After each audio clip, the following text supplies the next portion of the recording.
मित्रांनो नमस्कार, मी बाळासाहेब सिलगर आणि माझ्या एका नवीन व्हिडिओमध्ये आपल्या सर्वांचं मनापासून स्वागत करतो।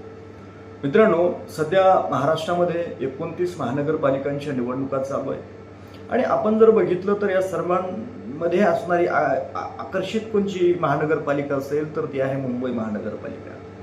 कारण या मुंबई महानगरपालिकांचं असणारं वार्षिक बजेट जवळपास 70-80 कोटीच्या घरामध्ये ही आशिया खंडातली सर्वात मोठी आहे। ही देशाची आर्थिक नस असणारी ही मुंबई आहे, आर्थिक राजधानी आहे। त्यामुळे हे शहर प्रत्येकाचं असणं, ही ड्रीम सिटी आपल्या हातात असली पाहिजे यासाठी प्रत्येकजण धडपडतोय आणि त्यातली त्यात भारतीय जनता पार्टी जर आपण बघितली तर ते तर कुठल्याही स्तराला जातील ही मुंबई मिळवण्यासाठी। कारण पाठीमागच आपण बघितलं 60-70 लोक त्यांनी असेच बिनविरोध निवडून आणलेत। तिथल्या लोकांना मतदान करण्याचा अधिकार देखील त्यांनी काढून घेतलेला आहे। ही लोकशाही राहिली का मित्रांनो? तुम्ही विचार करण्याची गोष्ट आहे प्रत्येकाला। हे मुंबईमध्ये घडतंय, कालांतराने आपल्या सुद्धा जवळ आल्याशिवाय राहणार नाही। कारण याच्या अगोदर तर मतदारांना पैसे वाटत होते, पण आता मतदारांना नाही, डायरेक्ट उमेदवारच फोडायचा। 5 कोटी 10 कोटी इतका पैसा येतो कुठून मित्रांनो? अरे तुमच्या आमच्या खिशातला पैसा असेल, हा भ्रष्टाचारातून मिळवलेला पैसा असेल। त्यामुळे याकडे बारीक लक्ष आपण दिलं पाहिजे। त्यामध्येच काल भारतीय जनता पार्टीची मुंबईमध्ये या ठिकाणी शिवतीर्थ या ठिकाणी सभा पार पडली। त्या सभेचे आपण दृश्य पाहिले तर लोकांच्या मनामध्ये कुठलाही उत्साह आपल्याला पाहायला मिळाला नाही।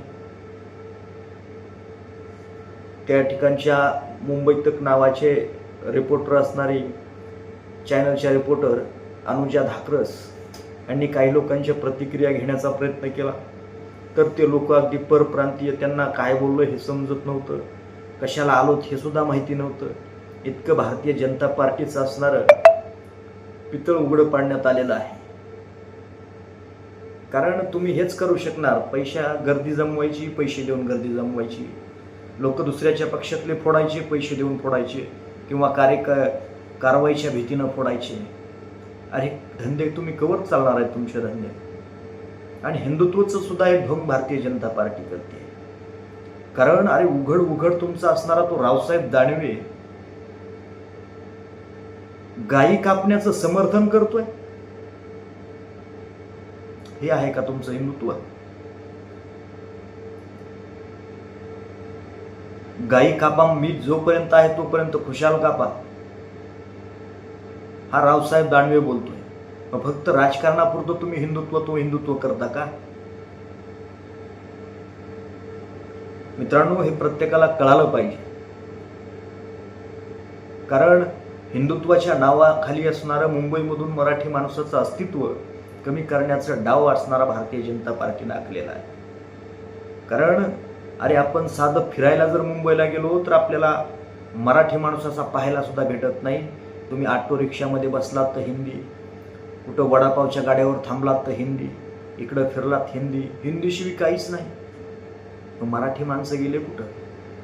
ही भारतीय जनता पार्टीने परप्रांतीय आपल्या भूखंडीवर बसवण्याचं पाप केलेलं आहे आणि यांना यांची जागा दाखवून आता मराठी माणसांना ठरवायचं आहे।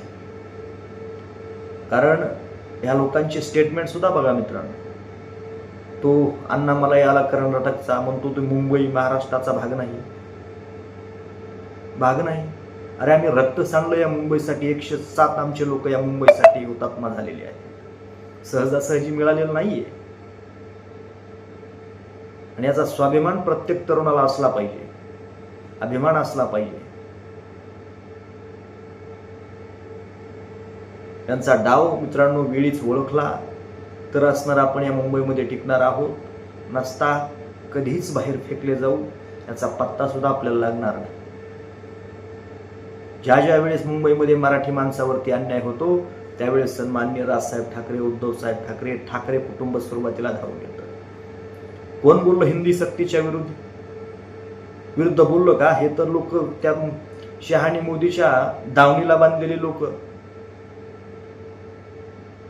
मालकावरती बोलण्याची तर यांना टप्पर नाही। त्यामुळे विचार करणं मित्रांनो गरजेचं आहे।